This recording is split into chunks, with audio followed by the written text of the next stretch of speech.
Somebody asked me to do something I don't do at the weekend. Just before the weekend, actually. Which was to take a look at a posting on one of these forums. I don't go there. I'm too busy and I've got too many interesting things to do. I don't want to decry forums because they're very important to a small number of people. But the quality of what gets posted on forums is usually quite low-key. And it seems to me that more than anything else, forums, particularly those dedicated to media comment, are an opportunity for people who, rather sadly, they are male, who are rather cowardly and pent up, to let out a little bit of the aggression that they feel towards teachers, colleagues, maybe their parents, in a way that won't have any ramifications.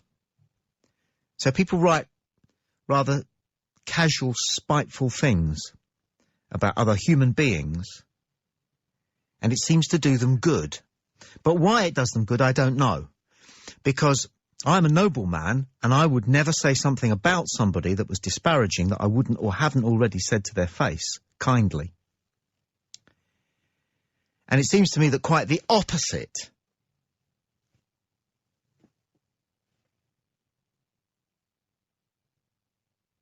what shall we call this? Life guide. Set of values is celebrated by these people who say things about people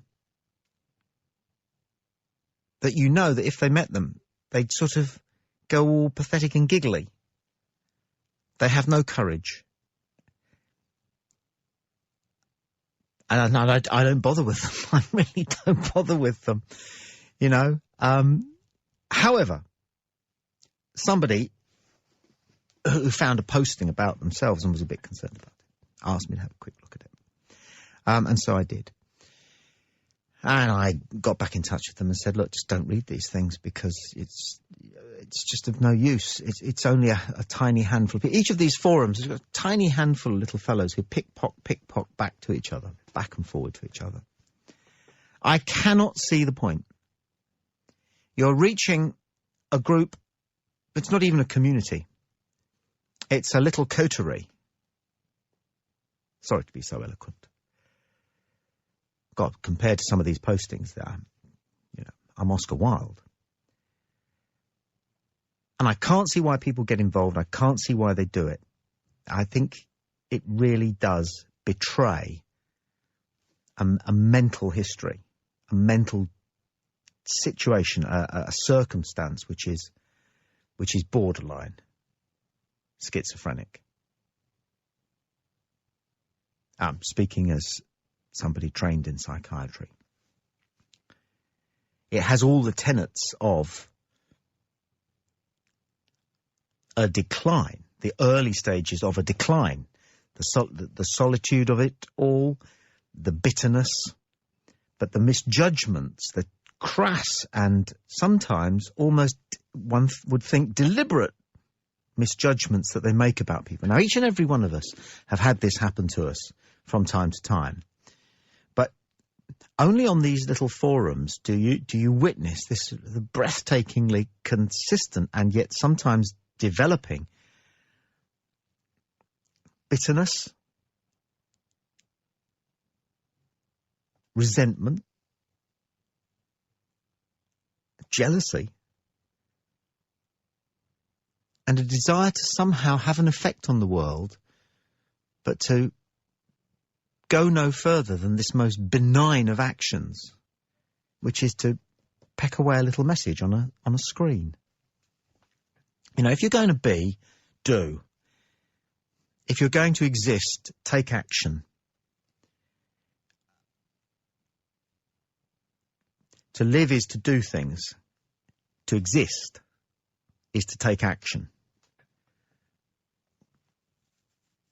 Now, one of the things that I caught when I was looking at this particular posting was a debate about whether or not we are true to our claim that we allow free speech on Play Talk UK. And having first of all noticed an almost impressive lack of accuracy in some of the things that were being said, made me just wonder whether people are stupid, can't listen, or choose to hear what they want to hear. Come back to this in just a second. We've got the 9 till 11 man who's popping up early to flag maybe what he's up to, or maybe there's something else on your mind. Well, I can say that the forum situation, as you know, I think we talked about this 2 weeks ago on the Podbean page. There were like tons of negative posts and quite a few positive posts from names I recognized and names I didn't even recognize, which are always good. And in fact, I talked to Matt, and Matt asked me if I wanted to get rid of this one poster who was obviously doing like 70% of the nasty posts. And I said no, because I would rather, laugh at some of the stuff said about me, even if it's nasty, even if it's negative, is funny. I find it funny. And I don't like it when people criticize my producer. I don't like it when people criticize people who contribute to the show, because they're calling in trusting me. Yeah. So, I do have a bit of a problem with that. But, yeah, I don't mind people criticizing me. And there are some forums where people will make criticisms of the station. And now that I have a little more insider knowledge, I have been a little more defending of the station. And I have to say that people are pretty open and believe what I'm saying. Especially like when I counter charges of censorship. Yeah, it's an interesting one, that, isn't it? Because I think the people who say that there is not the freedom of speech that we say we have on Play Talk UK are kind of hoping that there is some way, rather like on a forum, that they can simply pop up whenever they like, dish out whatever dross or animal noises they want to make, and then disappear, and do that whenever they feel they want to. And that is not freedom of speech, because we're trying to make interesting and intelligent conversation here. And so if we have a switchboard or a means of communicating with the people who are in the studio, obviously we have to manage them so that everybody gets an opportunity, so that people who want to spoil the state of the conversation by making animal noises are directed towards shows where that's a little bit more appropriate. But this management of our democracy, these ne'er-do-wells have chosen to interpret as censorship. Well, the way I like to see it is I see people on Play Radio, the presenters have freedom of speech.